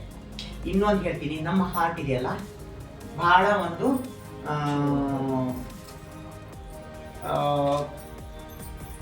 ಜಾಸ್ತಿ ಇದ್ ಮಾಡೋದು ಅಂದ್ರೆ ಬೇರೆಯವ್ರಿಗೋಸ್ಕರ ದುಡಿಯೋದು. ಅದಕ್ಕೇನ್ ಹೇಳ್ತಾರೆ ಕನ್ನಡದಲ್ಲಿ? ಬೇರೆಯವ್ರಿಗೂ ಪರೋಪಕಾರಿ. ನಮ್ಮ ದೇಹಕ್ಕೆ ಈ ಒಂದು ಹಾರ್ಟ್ ಇದೆಯಲ್ಲ ಪರೋಪಕಾರಿ. ಎಷ್ಟಂದ್ರೆ ಇದು ನಮ್ಮ ದೇಹಕ್ಕೆ 98% ಸ್ಯಾಕ್ರಿಫೈಸ್ ಮಾಡುತ್ತೆ. 2% ಅಲ್ಲಿ ಆರ್ಟರೀಸ್ ಇರ್ತವೆ ಸಣ್ಣವು, ಅದಕ್ಕೋಸ್ಕರ ರಕ್ತ ಪರಿಚಲನೆ ಮಾಡುವಂಥವು. ಆ ಹಾರ್ಟ್ ಅಲ್ಲಿ ಏನಾದ್ರು ಸ್ವಲ್ಪ ಬ್ಲಾಕೇಜ್ ಆಯ್ತು ಅಂದ್ರೆ ಹಾರ್ಟ್ ಅಟ್ಯಾಕ್ ಅಂತ ಹೇಳ್ತೀವಿ. ಕೇಳಿದಿರಲ್ಲ, 60% ಬ್ಲಾಕ್ ಆಯ್ತು, 80% ಬ್ಲಾಕ್ ಆಯ್ತು, ಇವತ್ತೆರಡು ದಿವಸ ಬಿಟ್ಟಿದ್ರೆ ಅವ್ನು ಉಳಿತಿರ್ಲಿಲ್ಲ ಅಂತ ಹೇಳ್ತಾರೆ. ಏನಾಗುತ್ತೆ, ನಮ್ಮ ಈ ಮುಷ್ಟಿಗಾತದ ಹಾರ್ಟಿಗೆ ಸಪ್ಲೈ ಆಗೋ ಒಂದು ವೇನ್ಸ್ ಅಲ್ಲಿ ಕೊಬ್ಬಿನಂಶ ಸೇರ್ಕೊಂಡು ಇಲ್ಲಿಂದ ಮುಂದೆ ರಕ್ತ ಹೋಗದೆ ಇರೋ ಬ್ಲಾಕ್ ಮಾಡಿದ ತಕ್ಷಣ ಹಾರ್ಟಿಗೆ ಊಟ ಇಲ್ಲದೆ ಇರ್ಬೇಕಾದ್ರೆ ನಿಮ್ಗೇನ್ ಮಾಡುತ್ತೆ, ಮೈಯೆಲ್ಲ ಬೆವರೋದು, ಹೆಂಗೆಂಗೋ ಆಗೋದು, ಕೈಕಾಲೆಲ್ಲ ಸೋತೋಗ್ತವೆ, ಸೆಟೀತವೆ, ಸಡನ್ ತಲೆ ಸುತ್ತು ಬರೋದು, ಸಡನ್ ತಲೆ ಕಣ್ಣಿ ಮಂಜಾಗೋದು, ಬಿದ್ಬಿಡೋದು, ಇವೆಲ್ಲವೂ ಆಗಕ್ಕೆ ಶುರು ಆಗ್ತವೆ. ಗೊತ್ತಾಯ್ತಲ್ಲ? ಯಾಕಂದ್ರೆ ಬರೀ ಆ ಒಂದು ಸಣ್ಣ ಒಂದು ನರ ಅದು ಮುಂದಿನ ಸಪ್ಲೈ ಕಟ್ಟಾಗಿದ್ದಕ್ಕೆ ಏನ್ ಮಾಡ್ತಾರೆ, ಇಷ್ಟೆಲ್ಲ ಆಗುತ್ತೆ. ಈ ಕೊಬ್ಬು ಯಾವಾಗ ನಾವು ಇದನ್ನ ಸರಿಸ್ತೀವಿ ಅಥವಾ ಸ್ಟಂಟ್ ಹಾಕ್ತೀವಿ, ಸ್ಟಂಟ್ ಹಾಕಿದ ತಕ್ಷಣ ಆ ರೂಟ್ ಕ್ಲಿಯರ್ ಆಯ್ತು. ಕ್ಲಿಯರ್ ಆಗಿದ ತಕ್ಷಣ ಮತ್ತೆ ಹಾರ್ಟ್ ಸರಿಯಾಗಿ ಕೆಲಸ ಮಾಡಕ್ ಶುರು ಮಾಡ್ತು. ಸ್ಟಂಟ್ ಹಾಕೊಂಡ್ ಬರ್ತಾರೆ, ಗೊತ್ತಿರ್ಬೇಕು ನಿಮ್ಗೆ. ಸ್ಟಂಟ್ ಹಾಕೋದು, 1 ಸ್ಟಂಟ್ ಹಾಕೋದು, 2 ಸ್ಟಂಟ್ ಹಾಕಿದ್ದಾರೆ, 3 ಸ್ಟಂಟ್. ಎಷ್ಟು ಪ್ರಾಬ್ಲಮ್ ಆಗುತ್ತೆ ಅಂದ್ರೆ ಇನ್ನೇನ್ ಮುಗೀತು ಅನ್ನಂಗೆ ಆಗೋಗ್ಬಿಟ್ಟಿರುತ್ತೆ. ಸ್ಟಂಟ್ ಹಾಕಿದ ತಕ್ಷಣ ಮತ್ತು ಕುದುರೆ ಆಗೋಗ್ಬಿಡ್ತಾರೆ, ಯಾವ ಪ್ರಾಬ್ಲಮ್ ಇರಲ್ಲ. ಈಗ ಸ್ಟಂಟ್ ಹಾಕ್ತೇನೆ ಮತ್ತು ಬೈಪಾಸ್ ಸರ್ಜರಿ ಮಾಡ್ತಾ ಇದ್ರು, ಓಪನ್ ಹಾರ್ಟ್ ಸರ್ಜರಿ ಅಂತ. ಇಲ್ಲಿಂದ ಓಪನ್ ಮಾಡಿ ಆಂಜಿಯೋಗ್ರಾಮ್ ಮಾಡ್ತಾರೆ ಕಂಡಿಡಿಯಕ್ಕೆ, ಆಂಜಿಯೋಪ್ಲಾಸ್ಟಿ ಮಾಡ್ತಾರೆ. ಸ್ಟಂಟ್ ಹಾಕದಂದ್ರೆ ಆಂಜಿಯೋಪ್ಲಾಸ್ಟ್ ಅಂತ ಹೇಳ್ತೀವಿ. ಆಂಜಿಯೋಗ್ರಾಮ್ ಬೇರೆ, ಆಂಜಿಯೋಪ್ಲಾಸ್ಟ್ ಬೇರೆ. ಆಂಜಿಯೋಗ್ರಾಮ್ ಡಯಾಗ್ನೋಸ್ ಮಾಡೋದು, ಡಿಟೆಕ್ಟ್ ಮಾಡೋದು. ಆಂಜಿಯೋಪ್ಲಾಸ್ಟ್ ಅಂದ್ರೆ ಪ್ಲಾಸ್ಟಿ ಮಾಡೋದು, ಅಂದ್ರೆ ನಾವೊಂದು ಮೆಶ್ ನ ತಗೊಂಡೋಗಿ ಆ ಜಾಗದಲ್ಲಿ ಇಟ್ಟು ಈ ಮೆಶ್ ನ ಹೀಗೆ ಹಗ್ಲ ಮಾಡ್ಬಿಡ್ತೀವಿ. ಅವಾಗ ಇದು ಹಗ್ಲ ಆಯ್ತು, ಇದರೊಳಗೆ ರಕ್ತ ಈಸಿಯಾಗಿ ಹೋಗೋದು ಬರೋದು ಮಾಡುತ್ತೆ. ನಿಮ್ದು ಆಗಿದೆಯಾ? ಜಯದೇವ್ ಹಾಸ್ಪಿಟಲ್. ಎಸ್, ಬಹಳ ಆಂಜಿಯೋಪ್ಲಾಸ್ಟ್ ಇದೆಯಲ್ಲ, ಬಹಳ ಅಡ್ವಾನ್ಸ್ ಅಲ್ಲಿ ಇರೋದು, ಕಡಿಮೆ ರೇಟ್ ಅಲ್ಲಿ ಆಗುವಂತವು. ಮೊದ್ಲಿತ್ತು 1 ಲಕ್ಷ, 2 ಲಕ್ಷ, 3 ಲಕ್ಷ ಇತ್ತು, ಈಗ ಅಷ್ಟಿಲ್ಲ, ಕಡಿಮೆ ಆಗಿದೆ. ಇವಕ್ಕೆ ನೀವು ಅಲ್ಲಿ ತನಕ ಹೋಗೋದು ಬೇಡ. ಅದಕ್ಕಿಂತ ಮುಂಚೆ ನೀವು ಎಚ್ಚೆತ್ಕೋಬೇಕು ಅಂದ್ರೆ ನೀವು ಜಾಸ್ತಿ ಈರುಳ್ಳಿ ತಿನ್ಬೇಕು, ಜಾಸ್ತಿ ಬೆಳ್ಳುಳ್ಳಿ ತಿನ್ಬೇಕು, ಜಾಸ್ತಿ ತಿನ್ಬೇಕು. ಮತ್ತೆ ಆದಷ್ಟು ಕೊಬ್ಬಿನ ಅಂಶ ಕಡಿಮೆ ಮಾಡ್ಬೇಕು. ಕೆಲವ್ರು ಏನ್ ಮಾಡ್ತಾರೆ, ನಾನ್ ವೆಜ್ ತಗೊಂಡ್ಬರ್ಬೇಕು ಅಂದ್ರೆ ಕುರಿ ಮಾಂಸ ತಗೊಂಡ್ಬರ್ಬೇಕು ಅಥವಾ ಕೋಳಿ ತರಬೇಕು ಅಂದ್ರೆ, ಕುರಿ ತರಬೇಕಾದ್ರೆ ಒಂದಷ್ಟು ಜ್ಞಾನ ಹಾಕಪ್ಪ, ಅದು ಫ್ರೀ ಇರುತ್ತೆ, ಅವ್ನ್ ತೆಗ್ದು ಅವ್ನ್ ಬೇರೆ ಕೆಲ್ಸಕ್ಕೆ ಯೂಸ್ ಮಾಡ್ತಾ ಇರ್ತಾನೆ. ನಾನ್ ಮಾಡ್ತೇನೆ ಅದ ಆಸೆಗೆ ಸ್ವಲ್ಪ ಅದು ಕಟ್ ಮಾಡಿ ಹಾಕೊಂಡು ತಗೊಂಡ್ ತಿಂತೀವಲ್ಲ, ಅದು ನಮ್ಮ ಬಾಡಿಗೆ ಡೆಪಾಸಿಟ್ ಆಗಿ ಶುರು ಆಗುತ್ತೆ. ಗೊತ್ತಾಯ್ತಲ್ಲ? ಆದಷ್ಟು ತಿಂದ್ರಿ, ಮೀಟ್ ತಿನ್ಬಾರ್ದು ಅಂತಲ್ಲ, ರೆಡ್ ಮೀಟ್ ಜಾಸ್ತಿ ತಿನ್ರಿ, ಚೆನ್ನಾಗಿ ತೊಳೆದಿ ಅವೆಲ್ಲ ಕ್ಲೀನ್ ಮಾಡ್ಕೊಂಡು ತಿಂದ್ರಿ, ಏನು ತಪ್ಪಿಲ್ಲ. ಜಾಸ್ತಿ ನಾವು ತರಕಾರಿ ತಿನ್ಬೇಕು. ಅದೇ ಹೇಳ್ತಿರೋದು, ಹಾರ್ಟ್ ವೀಕ್ ಅಂತ ಏನು, ಯಾವಾಗ ಅಲ್ಲಿಂದ ರಕ್ತ ಹೋಗಲ್ಲ. ಏನು ಬೇಡಮ್ಮ, ಈಗ ನೀನ್ ಊಟ ಮಾಡ್ತಿರ್ತೀಯಮ್ಮ, ನಿನಗೆ ನಾನು ದಿವ್ಸಕ್ಕೆ ಊಟನ ಬಿಟ್ಟು ಒಂದೇ ಒಂದು ಟೈಮ್ ನಾನು ನಿಮ್ಗೆ ಊಟ ಕೊಟ್ಟೆ ಅಂತ ತಿಳ್ಕೊಳ್ಳಿ. ಕೆಲಸ ಜಾಸ್ತಿ ಮಾಡಿಸ್ದೆ, ಒಂದೇ ಟೈಮ್ ಊಟ ಕೊಟ್ಟೆ ಅಂದ್ರೆ ನೀವು ಕೆಲಸ ಮಾಡ್ತೀರಾ? ಮಾಡ್ತೀರಾ ನೀವು? ನನ್ ಕೈಯಲ್ಲಿ ಮಾಡಕ್ ಆಗ್ತಿಲ್ಲ, ಹೇಳಕ್ ಆಗ್ತಿಲ್ಲ, ಕೈಕಾಲ ಏನು ಮಾಡಕ್ಕಾಗಲ್ಲ ಅಂತ ಹೇಳಿ ನೀವೇನ್ ಮಾಡ್ತೀರಿ, ಸೈಡಿಗೆ ಕೂತ್ಕೊಳ್ತೀರಿ. ನೀವಿಲ್ಲಿ ಸೈಡಿಗೆ ಕೂತ್ಕೊಳ್ತೀರಿ, ಆದ್ರೆ ಒಳಗಿರೋ ಹಾರ್ಟ್ ಸೈಡಿಗೆ ಕೂತ್ಕೊಳಕ್ ಆಗೋದಿಲ್ಲ, ಕೂತ್ಕೊಳ್ಳೋದು ಇಲ್ಲ.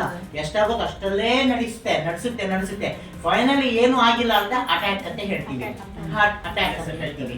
ಅದು ಬೇಗ ಎಚ್ಚೆತ್ತುಕೊಂಡ್ರೆ ಬೇಗ ಅದಕ್ಕೆ ಬೈಪಾಸ್ ಲಿಫ್ಟಿಂಗ್ ಮಾಡ್ಬೋದು, ಅಥವಾ ಸ್ಟಂಟ್ ಹಾಕ್ಬೋದು, ಅಥವಾ ಬೇರೆ ಏನೋ ಒಂದು ಮಾಡ್ಕೊಂಡು ಬೇಗ ಮತ್ತೆ ಸುಧಾರಿಸಿದ್ರೆ ಮತ್ತು ರೆಡಿ ಆಗೋಗ್ಬಿಡ್ತಾರೆ. ಮತ್ತೆ 20 ವರ್ಷಕ್ಕೆ ಕಡಿಮೆ ಗೊತ್ತಾಯ್ತಲ್ಲ? ಆ ಒಂದು ಹಾರ್ಟ್ ಸರಿ, ಕಾಲ್ ನೋವಿಗೂ ಹಾರ್ಟ್ಗೂ ಕನೆಕ್ಟ್ ಇದೆಯಾ? ಹೌದಮ್ಮ, ಕಾಲ್ ನೋವಿಗೂ ಮತ್ತು ಹಾರ್ಟ್ಗೂ ಹೌದು ಇದೆ. ಮತ್ತೆ ಟ್ರಾಂಬೋಸಿಸ್ ಅಂತ ಹೇಳ್ತೀವಿ. ಆಮೇಲೆ ಅಷ್ಟೇ ಅಲ್ಲ, ನಮ್ಮ ಕಾಲುಗಳಲ್ಲಿ ಹಸು ನರಗಳು ಕಾಣ್ತವೆ, ಗೊತ್ತಾಯ್ತಲ್ಲ? ಅದಕ್ಕೂ ಸ್ವಲ್ಪ ರಿಲೇಷನ್ಸ್ ಇರುತ್ತೆ. ನಾವು ಪಂಪಿಂಗ್ ಮಾಡಬೇಕು ಜಾಸ್ತಿ. ಶುಗರ್ ಕಡಿಮೆ ಆಗ್ಬೇಕು ಅಂದ್ರೂ ನಮ್ಮ ಮೀನ್ ಕಂಡ ಶುಗರ್ ಹೆಚ್ಚಿಗೆ ಆಯ್ತು ಅಂದಾಗ ನಮ್ಮ ಮೀನ್ ಕಂಡಗಳು ಪಡೆಯಕ್ಕೆ ಶುರು ಆಗ್ತವೆ. ಅದಕ್ಕೆ ಸಫಿಶಿಯಂಟ್ ಆಕ್ಸಿಜನ್ ಸಿಗಲ್ಲ, ಫುಡ್ ಸಿಗಲ್ಲ, ಅವಾಗ ನೋವಾಗಿ ಶುರು ಆಗುತ್ತೆ. ನೀವೇನ್ ಮಾಡ್ತೀರ ಅವಾಗ? ಮಕ್ಳಿಗೆ ಹೇಳಿ ಅಥವಾ ಯಾರಿಗೋ ಹೇಳಿ, ನೀವು ಕಾಲು ಒತ್ತಿ ಈಸಿಕೊಂಡಾಗ ಬೇಗ ಫ್ರೀ ಆಗುತ್ತೆ. ಸರ್ಕ್ಯುಲೇಷನ್ ಫ್ರೀ ಆಯ್ತು ಅಂದ್ರೆ ಈಗ ಸ್ವಲ್ಪ ಆರಾಮ ಆಯ್ತು ಅಂತ ಹೇಳ್ತೀರಿ, ಹೌದಾ? ನೀವು ಶುಗರ್ ಬರಬಾರ್ದು, BP ಬರಬಾರ್ದು, ಹಾರ್ಟ್ ಅಟ್ಯಾಕ್ ಆಗಬಾರ್ದು ಅಂದ್ರೆ ಸಿಂಪಲ್ ಆಗಿ ಹೇಳ್ತೀನಿ. ಮೊದಲು ಸ್ಕೂಲಲ್ಲಿ ಟೀಚರ್ ಯಾರು ಇದ್ದಾರೆ ಇಲ್ಲಿ? ಇಲ್ಲ, ಅಟ್ಲೀಸ್ಟ್ ನೀವು ಅನ್ಭವಿಸಿರ್ತೀರಾ. ಊಟ ಬೈಟಕ್ ಮಾಡಿಸ್ತಾ ಇದ್ರು ಕಿವಿ ಇಟ್ಕೊಂಡು. ಆಕ್ಚುಲಿ ಅದು ಬ್ರೈನ್ ಯೋಗ ಅಂತ ಹೇಳ್ತೀವಿ. ಬ್ರೈನ್ ಯೋಗ ಅದು ಮಾಡೋದ್ರಿಂದ ನೀವು ಹೆಲ್ತಿ ಆಗಿದ್ರಿ. ಇಷ್ಟು ವರ್ಷ ನಿಮಗೆ ಟೀಚರ್ ಮಾಡಿಸಿದ್ರು, ಅದಕ್ಕೋಸ್ಕರ ಇಷ್ಟು ಹೆಲ್ತಿ ಆಗಿದ್ದೀರಿ. ಆದ್ರೆ ಈಗಿನ ಕಾಲದಲ್ಲಿ ಮಕ್ಳಿಗೆ ನಾವು ಬ್ರೈನ್ ಯೋಗ ಮಾಡ್ಸಕ್ ಹೋದ್ರೆ, ಅಂದ್ರೆ ಟೀಚರ್ ಏನಾದ್ರು ಪನಿಷ್ಮೆಂಟ್ ಕೊಟ್ರೆ ಫಸ್ಟ್ ಮಮ್ಮಿ ಮತ್ತೆ ಡ್ಯಾಡಿ ಓಡೋಗ್ಬಿಡ್ತಾರೆ ಸ್ಕೂಲಿಗೆ. ನನ್ ಮಗನ್ ಹೆಂಗ್ ನೀವು ಮಾಡಿದ್ರಿ ಪನಿಷ್ಮೆಂಟ್? ಅಸಹ್ಯ ಅಂತ ತಿಳ್ಕೊಂಡ್ಬಿಟ್ಟಿದ್ದಾರೆ. ಆದ್ರೆ ಟೀಚರ್ಗಳು ಹೊಡೆದಿ ಈಗ ಹೇಳ್ಕೊಟ್ರೆ ಬಹಳ ಒಳ್ಳೇದು. ಈಗ ಬಡ್ತಿ ಹೇಳ್ಕೊಟ್ಟಿಲ್ಲ ಅಂದ್ರೆ ಮುಂದೆ ಪೊಲೀಸರು ಬಡ್ತಿ ಹೇಳ್ಕೊಡ್ಬೇಕಾಗುತ್ತೆ. ಕ್ಲಾಸ್ಗಳೆಲ್ಲ ಮಾಡಿಸ್ತಾರೆ. ಇದು ಹೌದು, ಇದು ಆಮೇಲೆ ಇದು ಹೌದು. ಹೌದು ಇದು. ಮೊದಲು ನೀವು ಟೀಚರ್ಸ್ ಕಿವಿ ಯಾಕೆ ಹಿಂಡ್ತಾರೆ ಅನ್ನೋದು ಗೊತ್ತಿಲ್ಲ. ಕಿವಿ ಹಿಂಡಿದ್ರೆ ಚುರುಕ್ ಆಗ್ತಾರಂತ. ಇಷ್ಟು ನಮ್ಮ ಕಿವಿಯಲ್ಲಿ ನಮ್ಮ ದೇಹದಲ್ಲಿ ಇರುವಂತ ಎಲ್ಲಾ ಪ್ರೆಷರ್ ಪಾಯಿಂಟ್ಸ್ ಇಲ್ಲೂ ಇದಾವೆ. ಈಗ ಕಿವಿ ಹೆಂಗಿದೆ ಗೊತ್ತಾ? ಕಿವಿ ಹೆಂಗಿದೆ ಗೊತ್ತಾ ನಿಮ್ಗೆ? ಹೆಂಗಿದೆ ಗೊತ್ತಾ? ನಿಮ್ಮ ಭ್ರೂಣದಲ್ಲಿ ಮಗು ಹೆಂಗ್ ಮಲಗಿರುತ್ತಲ್ಲ ಹಂಗಿದೆ. ಇದು ತಲೆ, ಇದೆಲ್ಲವೂ ಅಂಗಾಂಗಗಳು, ಇದು ವರ್ಟಿಬ್ರಾ ಕಾಲಮ್, ಇದು ವರ್ಟಿಬ್ರಾ ಕಾಲಮ್. ಇಲ್ಲಿ ಪ್ರೆಸ್ ಮಾಡ್ತಾ ಹೋದ್ರೆ ನಿಮ್ಮ ಎಲ್ಲಾ ಈ ವರ್ಟಿಬ್ರಾ ಕಾಲಮ್ದು ಪ್ರಾಬ್ಲಮ್ ಎಲ್ಲ ಸಾಲ್ವ್ ಆಗುತ್ತೆ. ಇಲ್ಲಿ ಸೈನಸ್ ಪ್ರಾಬ್ಲಮ್ಸ್ ಎಲ್ಲ ಸಾಲ್ವ್ ಆಗುತ್ತೆ. ಇಲ್ಲಿ ಒಳಗೆ ಕೆಲವು ಪಾಯಿಂಟ್ಸ್ ಇದಾವೆ. ಆ ಪಾಯಿಂಟ್ಗಳು ನಾನು ನೆಕ್ಸ್ಟ್ ಕ್ಲಾಸ್ ಅಲ್ಲಿ ಎಲ್ಲ ಹೇಳ್ತೀನಂತೆ. ಇನ್ನೊಂದೇನ್ ಗೊತ್ತಾ, ಯಾವಾಗ ಶೀತಲ್ ಮೇಡಮ್ ಅವ್ರು ಕರೀತಾರೆ ದಯವಿಟ್ಟು ನೀವು ಬಂದ್ರೆ ಇನ್ನು ಒಳ್ಳೊಳ್ಳೆ ವಿಷಯಗಳನ್ನ ತಿಳ್ಕೊಂಡು ಹೋಗ್ಬೋದು. ಕೆಲವರು ಎಷ್ಟೋ ಜನ ಆಬ್ಸೆಂಟ್ ಆಗಿದ್ದಾರೆ. ಇವತ್ತು ಹಾರ್ಟ್ ಬಗ್ಗೆ ನಾನು ಹೇಳ್ತಾ ಇದ್ದೀನಿ, ಈಗ ನೀವು ತಿಳ್ಕೊಳ್ರಿ. ಎಷ್ಟೋ ಜನ ಇನ್ನೂ ಗೊತ್ತಿಲ್ಲ. ಈಗ ಹಾರ್ಟ್ ಅಟ್ಯಾಕ್ ಆಯ್ತು ಅಂತ ತಿಳ್ಕೊಳ್ಳೋಣ, ಮೈಯೆಲ್ಲ ಬೆವರಕ್ಕೆ ಶುರುವಾಯ್ತು. ಏನ್ ಮಾಡ್ಬೇಕು? ಫಸ್ಟ್ ಏಡ್ ಏನ್ ಮಾಡ್ಬೇಕು? ಅದು CPR ಅದು ಮಾಡೋದಾಯ್ತು. ಅದು ಅನ್ಕಾನ್ಶಿಯಸ್ ಆಗಿ ಬಿದ್ದಾಗ ಮಾಡುವಂಥದ್ದು. ಈಗ ನನ್ಗೆ ಹೆಂಗೆಂಗೋ ಆಗುತ್ತೆ, ಏನೇನೋ ಆಗುತ್ತೆ ಅಂದ್ರೆ ಏನ್ ಮಾಡ್ಬೇಕು? ಫಸ್ಟ್ ಏನ್ ಮಾಡ್ತೀರಾ? ಅದು CPR ಮಾಡೋದು ಬಿಡಿ, ಅದು ಅನ್ಕಾನ್ಶಿಯಸ್ ಆಗಿ ಬಿದ್ದಾಗ, ಅನ್ಕಾನ್ಶಿಯಸ್ ಆಗಿ ಬಿದ್ದಿರ್ತಾರೆ, CPR ಮಾಡ್ಬೇಕು. ಅದು ಪಂಪ್ ಮಾಡ್ಬೇಕು, ಅವನಿಗೆ ಎಳಿಸ್ಬೇಕು, ಮಲ್ಗ ಕೊಡಬಾರ್ದು. ಅದು ನಿಮ್ಗೆ ಎಲ್ಲಿ ಅವೈಲೇಬಲ್ ಎಲ್ಲಿರುತ್ತೆ? ECG ಅದು ಹೋದ್ಮೇಲೆ ಚೆಕ್ ಮಾಡೋದು. ಹೋಗಿನ ಮುಂಚೆ ನೀವು ಏನ್ ಮಾಡ್ಬೇಕು? ಏನ್ ಮಾಡ್ಬೇಕು? ಕೊಬ್ಬರಿ ಎಣ್ಣೆ, ಅದು ಪ್ಯಾರಾಲಿಸಿಸ್ ಕೊಡಿಸ್ತಾರೆ. ಅದು ಕೊಬ್ಬರಿ ಎಣ್ಣೆ ಇದೆಯಲ್ಲ, ತಾಯಿ ಎದೆ ಹಾಲಿಗೆ ಸಮ, ಬಹಳ ಒಳ್ಳೇದದು. ಅದ್ರ ಬಗ್ಗೆ ನಾನು ನೆಕ್ಸ್ಟ್ ಕ್ಲಾಸ್ ಅಲ್ಲಿ ಹೇಳ್ತೀನಂತೆ. ಈಗ ಹಾರ್ಟ್ ಅಟ್ಯಾಕ್ ಆಗ್ತಿದೆ ಅಂತ ಗೊತ್ತಾಯ್ತು ನಿಮ್ಗೆ, ಎಲ್ಲ ಮೈಯೆಲ್ಲ ಬೆವರಕ್ಕೆ ಶುರು ಆಯ್ತು, ಏನೇನೋ ಆಗಕ್ ಶುರು ಆಯ್ತು, ಕಣ್ಣಿ ಕಟ್ಟಾಗಕ್ ಶುರು ಆಯ್ತು. ಅವಾಗ ನೀವ್ ಏನ್ ಮಾಡ್ಬೇಕು? ಅಲ್ಲಲ್ಲ, ಆತರ ಅನ್ನಿಸ್ತು ನಿಮ್ಗೆ, ಫೀಲ್ ಆಗುತ್ತಲ್ಲ, ಅವಾಗ ಏನ್ ಮಾಡ್ಬೇಕು? ಸಿಂಪಲ್, ಅದಕ್ಕೆ ಹೇಳ್ತೀನಿ ನಾನು ಏನ್ ಮಾಡ್ಬೇಕಾಗುತ್ತೆ. ಉಸಿರಾಡೋದು ಆ ಟೈಮಲ್ಲಿ ನಿಮ್ಗೆ ಉಸಿರಾಡೋಕು ಆಗಲ್ಲ. ಇನ್ನೊಂದ್ ಏನ್ ಮಾಡ್ಬೇಕು ಅಂದ್ರೆ ಎದೆ ಹಿಡ್ಕೋಬೇಕು ಜೋರಾಗಿ. ಎಷ್ಟು ಜೋರಾಗಿ ಆಗುತ್ತೆ ಅಷ್ಟು ಜೋರಾಗಿ ಜೋರ ಕೆಂಬೇಕು. ಎಷ್ಟು ಜೋರ ಕೆಂಬೇಕು ಅಂದ್ರೆ ನಿಮ್ಗೆ ಸುಸ್ತಾಗಬೇಕು. ಆದ್ರೆ ಎದೆ ಹಿಡ್ಕೊಂಡು ಒಂದು 8 ರಿಂದ 10 ಸರಿ ಕೆಮ್ಮಬೇಕು. ಅದಾದ್ಮೇಲೆ ಸೆಕೆಂಡ್ ಏನ್ ಮಾಡ್ಬೇಕು? ನಿಮ್ಮ ಮನೆಯಲ್ಲೇ ಇರುತ್ತೆ ಆ ಒಂದು ಗಿಡಮೂಲಿಕೆ. ಆ ಗಿಡಮೂಲಿಕೆ ತಗೊಂಡು ನೀವು ಚೆನ್ನಾಗಿ ಅಗಿಬೇಕು. ಯಾವ ಗಿಡಮೂಲಿಕೆ? ಬಾಯಲ್ಲಿ ಯಾವ್ದೋ ಬಾಯಲ್ಲಿ ಬಂತು ಅನ್ಸುತ್ತೆ, ಯಾವ್ಯಾವ್ದೋ ಬಾಯಲ್ಲಿ ಬಂತು ಅನ್ಸುತ್ತೆ. ಅಲ್ಲ ಅಲ್ಲ ಅಲ್ಲ ಅಲ್ಲ ತುಳಸಿ ಅಲ್ಲ ಅಲ್ಲ ತುಳಸಿ ಅಲ್ಲ, ಶುಂಠಿ. ಶುಂಠಿನ ನೀವು ಇಷ್ಟು ಉದ್ದ ಇದ್ ಮಾಡ್ಕೊಳ್ರಿ, ಬಾಯಲ್ಲಿ ಇಟ್ಕೊಂಡು ನೀವು ಟಾನಿಟಿ ಕೊಡ್ತೀರಲ್ಲ, ಹೀಗೆ ಕೂತ್ಕೊಳಕಾಗಿಲ್ಲ ಅಂದ್ರೆ ಗೋಡೆ ಬರ್ಕೊಳ್ಳಿ, ಈ ರೀತಿ ಕೂತ್ಕೊಂಡು ಆ ಶುಂಠಿನ ಬಾಲಿ ಇಟ್ಕೊಂಡು ಕಣ್ಣಲ್ಲಿ ಮೂಗಲ್ಲಿ ನೀರು ಬರೋ ತನಕ ಚೆನ್ನಾಗಿ ಕೂತ್ಕೊಂಡು ಅಗದು ಬಿಡಿ. ಹೀಗೆ ಕೂತ್ಕೋಬೇಕು, ಇದೇ ಪೊಸಿಷನ್ ಕೂತ್ಕೋಬೇಕು. ಯಾಕಂತ ಹೇಳಿದ್ರೆ ಇಲ್ಲಿ ಪ್ರೆಷರ್ ಬಿಲ್ಟ್ ಆಗುತ್ತೆ, ಸರ್ಕ್ಯುಲೇಷನ್ ಸ್ಪೀಡ್ ಆಗುತ್ತೆ, ಗೊತ್ತೈತಲ್ಲ. ಈ ಒಂದು ಪೊಸಿಷನ್ ಕೂತ್ಕೊಂಡು ಚೆನ್ನಾಗಿ ಕಚ ಕಚ ಕಚ ಕಚ ಕಚ ಅಗಿತಾ ಇರಬೇಕು. ಕಣ್ಣಲ್ಲಿ ಬಾಯಲ್ಲಿ ನೀರು ಬರಬೇಕು. ಸಾಯೋದಕ್ಕಿಂತ ದೊಡ್ಡದಲ್ಲ ಕಣ್ಣಲ್ಲಿ ಬಾಯಲ್ಲಿ ನೀರು ಬರೋದು. ಏನ್ ಹೇಳಿ? ಚೆನ್ನಾಗಿ ಅಗಿಬೇಕು. ಆ ರಸ ನಮ್ಮ ಬಾಡಿ ಒಳಗೆ ಗೊತ್ತಾಗಿದ್ದಂಗೆ ಆ ಒಂದು ಎಲ್ಲಿ ಕ್ಲಾಟ್ ಆಗಿದೆ ಅಥವಾ ಎಲ್ಲಿ ಆ ಒಂದು ಫ್ಯಾಟ್ ಡೆವಲಪ್ ಆಗಿದೆ, ಆ ಫ್ಯಾಟ್ ಬೇಗ ಕರಗ್ಬಿಟ್ಟು ಡಿಸಾಲ್ವ್ ಆಗಿ ಹೊರಗಕ್ಕೆ ಶುರು ಆಗುತ್ತೆ, ಗೊತ್ತಾಯ್ತಲ್ಲ. ಇದು ನೀವು ಫಸ್ಟ್ ಮಾಡ್ಬೇಕಾಗುತ್ತೆ. ನಿಮ್ಮ ಮನೆಯಲ್ಲೇ ಇರುತ್ತೆ ಶುಂಠಿ. ಯಾರ ಮನೇಲಿ ಇಲ್ಲ ಹೇಳ್ರಿ? ಎಲ್ರ ಮನೇಲಿ ಇದೆ.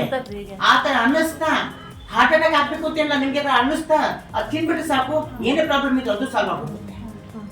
ಸಡನ್ ರಾತ್ರಿ ಮಲಗಿರ್ತೀರಾ, ಮಲಗಿದ್ದಾಗ ಸಡನ್ ಆಗಿ ಎದೆ ಚುಚ್ಚಿದಂಗಾಗುತ್ತೆ.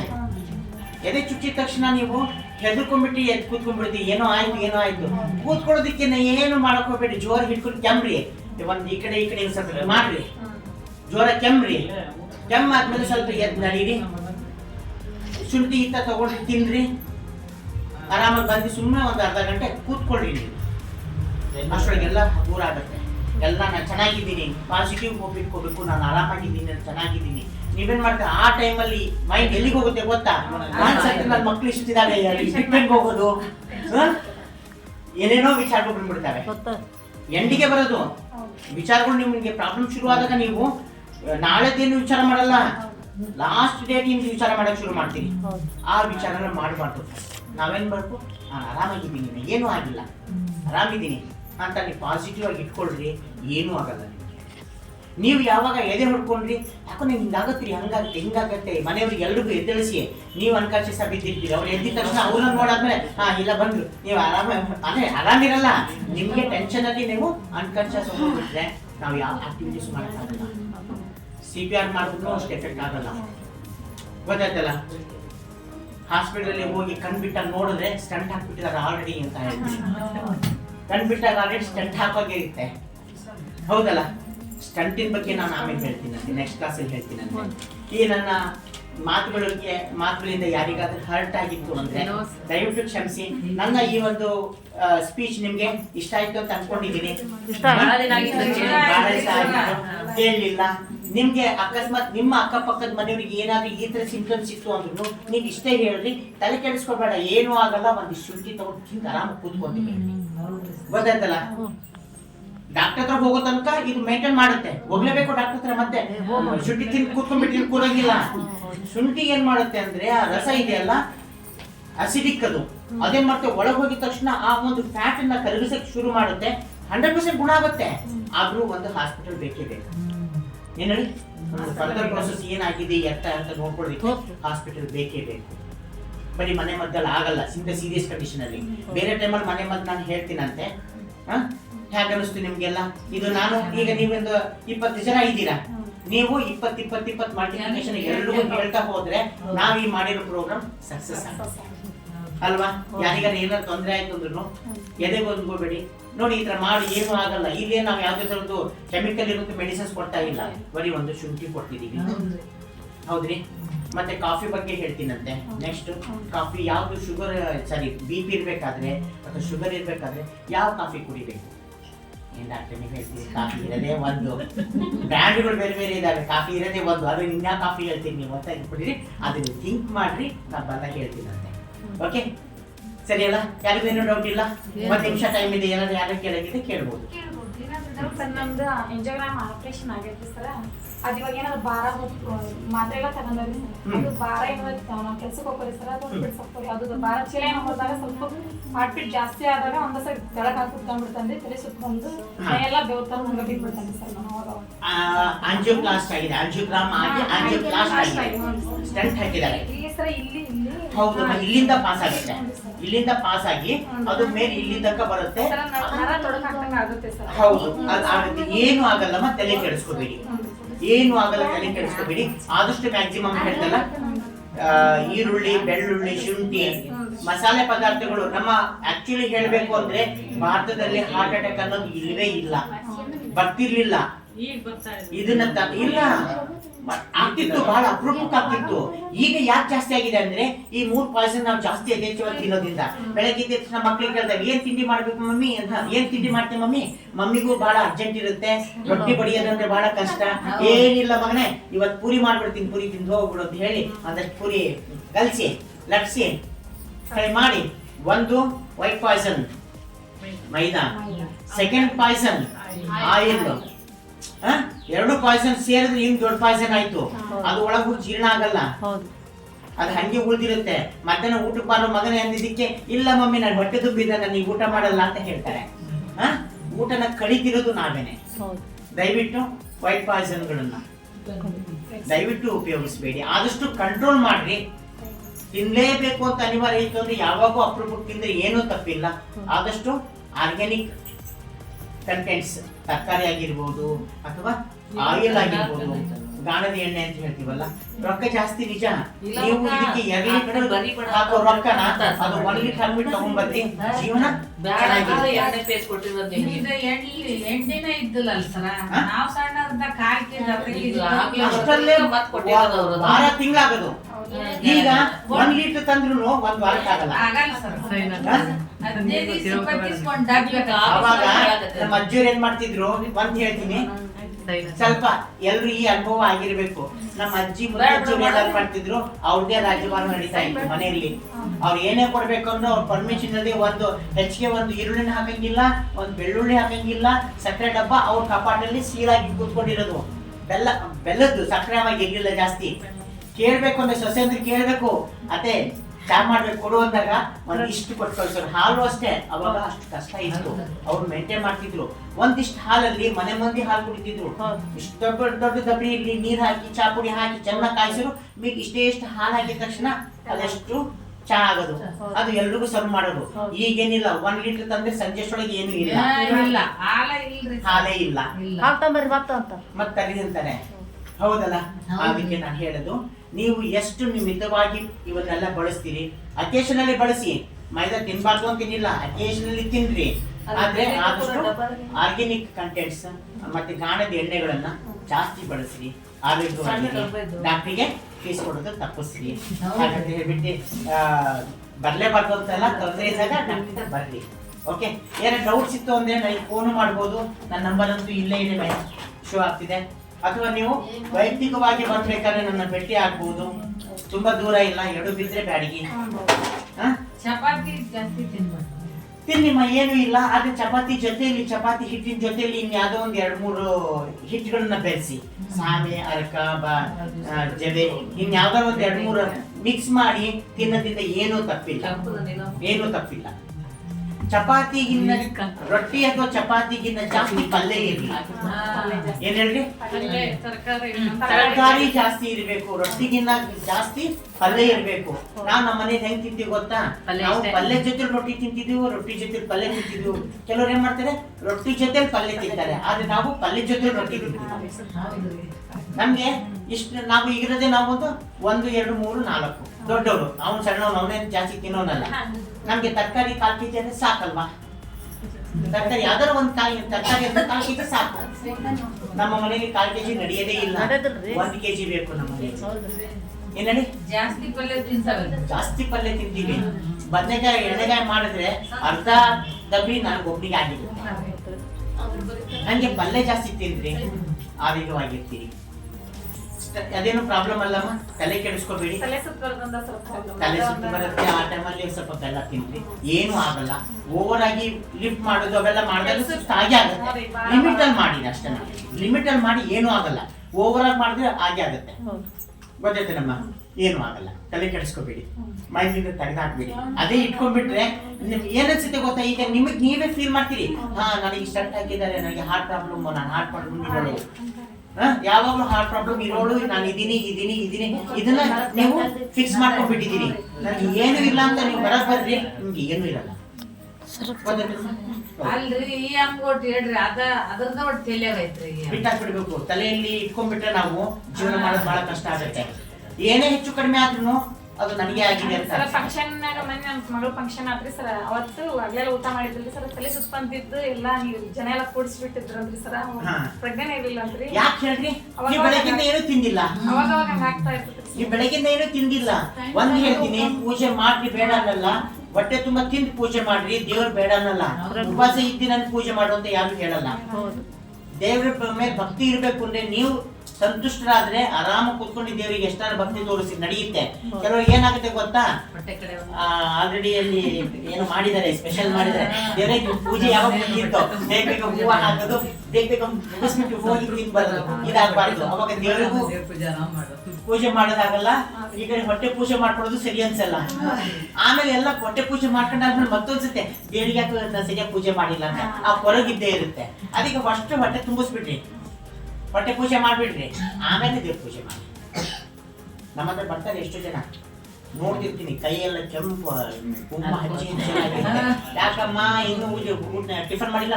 ಇಲ್ಲ ಡಾಕ್ಟ್ರೆ, ಇಲ್ಲ ಇವತ್ತು ಅಮಾಸೆ ಇತ್ತು, ಇವತ್ತು ಹುಣ್ಣಿಮೆ ಇತ್ತು, ಇವತ್ತು ಊರಲ್ಲಿ ಏನೋ ಒಂದು ಹೋಗಿತ್ತು, ಇವತ್ತು ತಿನ್ನಂಗಿಲ್ಲ ಅಂತ ಹೇಳಿ ಊಟನೇ ಬಿಟ್ಟಿರ್ತಾರಲ್ಲ. ವೀಕೆಂಡ್ ಜಾಸ್ತಿ ಗೊತ್ತಾಯ್ತಲ್ಲ. ಏನಾದರೂ ಡೌಟ್ಸ್ ಇದೆಯಾ? ಮಂಡಿ ನೋವು ಅದು ಏಜ್ ಫ್ಯಾಕ್ಟರ್ ಮೇಲೆ ಬರುತ್ತೆ. ನೀವು ಮೊದಲು ಬಹಳಷ್ಟು ಕೆಲಸ ಮಾಡಿ ಮಾಡಿ ಮಾಡಿ ಮಾಡಿ ಇದಾಗಿರುತ್ತೆ. ಹಾಗಾಗಿ ಸಮ್ಟೈಮ್ಸ್ ಸೌಕ್ಲಿ ಬಂದು ಬರುತ್ತೆ ನೋವು. ಆ ನೋವಿಗೆ ತಕ್ಕಂತೆ ಮದ್ದುಗಳು ಕೊಡ್ತೀವಂತೆ. ನೀವು ನಮ್ಮ ಕ್ಲಿನಿಕ್ಗೆ ಬಂದರೆ ಅದ್ರ ಬಗ್ಗೆ ಎಲ್ಲ ಡೀಟೇಲ್ ಆಗಿ ಕೇಳಿ ಏನು ಮಾಡಬೇಕು ಮನೇಲಿ ಅದು ಹೇಳ್ತೀನಿ. ಕೆಲವು ಮೆಡಿಸಿನ್ಸು ಬರೀ ಒಂದೇ ಮನೇಲಿ ಮಾಡ್ಕೊಳ್ಳೋದೇ ತಗೊಳಕ್ ಆಗಲ್ಲ, ರಿಲೀಫ್ ಬೇಕು ಫಸ್ಟು, ಆಮೇಲೆ ಮನೇಲಿ ಮಾಡ್ಕೋಬೇಕು. ಈಗ ಒಲೆ ಹತ್ತಿಸ್ಬೇಕು ಅಂದ್ರೆ ಒಂದು ಬೆಂಕಿ ಕಡ್ಡಿ ಬೇಕೇ ಬೇಕು. ಬೆಂಕಿ ಕಡ್ಡಿ ಇಲ್ಲದೆ ಒಲೆ ಹಚ್ಚಕ್ ಆಗಲ್ಲ. ಅದಕ್ಕೆ ಫಸ್ಟ್ ಬೆಂಕಿ ಕಡ್ಡಿ ಗೀರ್ ಕೊಟ್ಬಿಡ್ತೀವಿ, ಆಮೇಲೆ ಉರಿಸ್ಕೊಳ್ತಾ ನಿಧಾನಕ್ಕೆ ಹೋಗ್ರಿ, ಸರಿ ಹೋಗುತ್ತಮ್ಮ.